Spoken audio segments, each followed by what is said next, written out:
Today we're talking about something that keeps a lot of directors up at night this time of year, getting enrollment buttoned up before the first day of school. I'm going to walk you through 3 things that make fall go smoothly, and then I'll show you exactly how to set them up in Playground.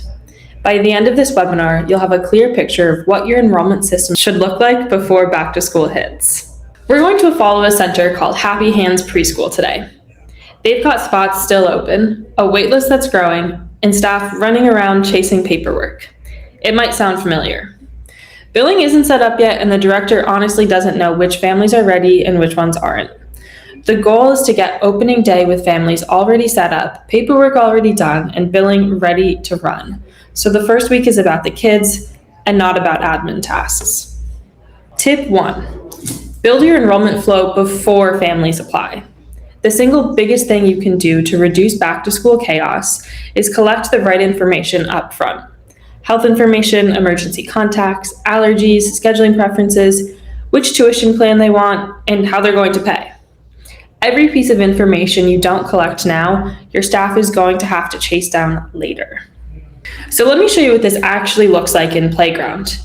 We're going to build an enrollment application that includes tuition options, paperwork, and even our application fee. Here I am on the enrollment listing dashboard in Playground.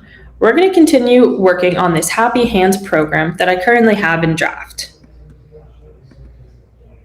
On this first screen, we're creating a landing page. This is where parents are going to land when they click Apply. On this screen, we can show them all of the information they need to know about our program. This limits the amount of times they need to call us to ask questions about what meals we serve, which languages we speak to the kiddos, and what time the school is open. I've already filled this all out, so I'm going to go to the next slide, which is paperwork. Here, I'm collecting all of the information I need to know about the student and the parents. So here, I definitely want to include allergies and medication as things the families have to fill out on the form. This is really important information for us to get up front when the family is applying. Down here, I have some paperwork that I'm going to require after the application. This lets families know that I need this information, but they don't have to do it while they're applying, which makes the application process a little bit simpler for them. Finally, I've built out 3 options for my program, but you can have as many options as you'd like. Here, I'm allowing parents to choose a full-time program, a part-time program, or a drop-in option. I'm also charging an application fee when they apply. Our school is charging $100 to complete the application, and then we're also collecting a $100 tuition deposit. Now this enrollment listing looks good to go. I'm going to publish it so I can share this link with all of the families who want to apply. So let's see what this looks like for families. Here's our landing page that includes all of the information about the program and lets them start the application process. Okay, now let's move on to tip 2. Every family needs to know exactly what happens next. Something that happens often is a director accepts a family, sends a quick email, and assumes they know what to do. But the family might be confused about the timeline, not sure what paperwork is still missing, and nobody even told them there was a deadline.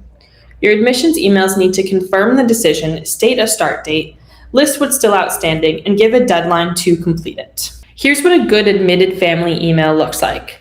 You're confirming the decision, naming the program start date, linking everything they still need to complete, and giving them a deadline. And for waitlisted families, you're not leaving them in the dark either. You're acknowledging where they stand, letting them know spots can open up, and asking them to confirm they still want to be on the list.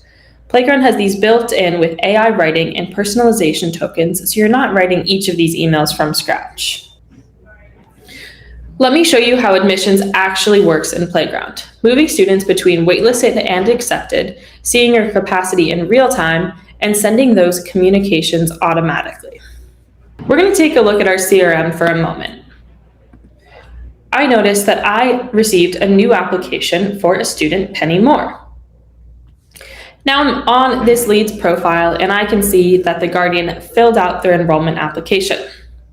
Let's go check out that application that they completed. If I go back to my enrollment tab, I can see Penny's application right here. And if I'm ready to accept Penny, I can drag her over to the accepted column. She chose the full-time plan, and I'm going to place her into the bunnies classroom. Now we can see a preview of her billing plan.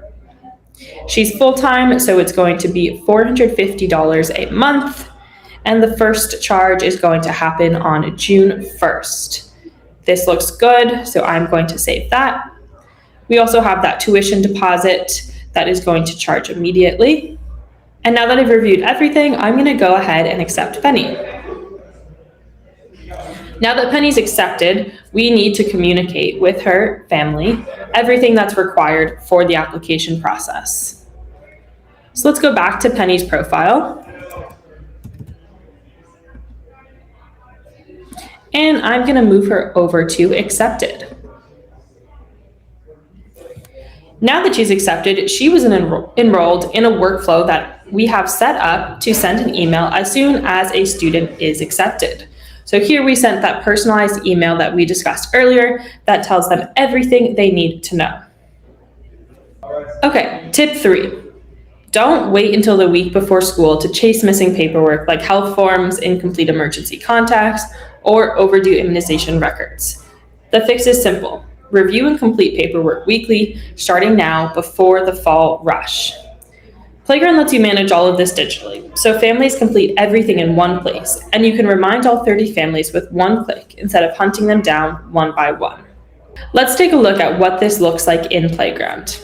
I'm going to pop into my paperwork section to see which students have completed the paperwork that we require on our application. I'm going to look at the child health report, a really important piece of paperwork that we require. So far, only one student has submitted this piece of paperwork, and I want to remind everyone else. So first, I am going to filter for all of my students who have not completed this paperwork. I'm going to click this checkbox to select everyone at once, and now I'm going to send them a reminder. Done. All of these families have received emails that they need to complete the child health report as soon as possible. And that's it. That's the blueprint. You'll build your flow before families apply, communicate admission decisions clearly, and stay on top of your paperwork. If you want to see how Playground works for your specific program, we'd love to walk you through it. Scan the QR code or head to the link below to book a demo. Thanks for joining us, and we'll see you in episode 2.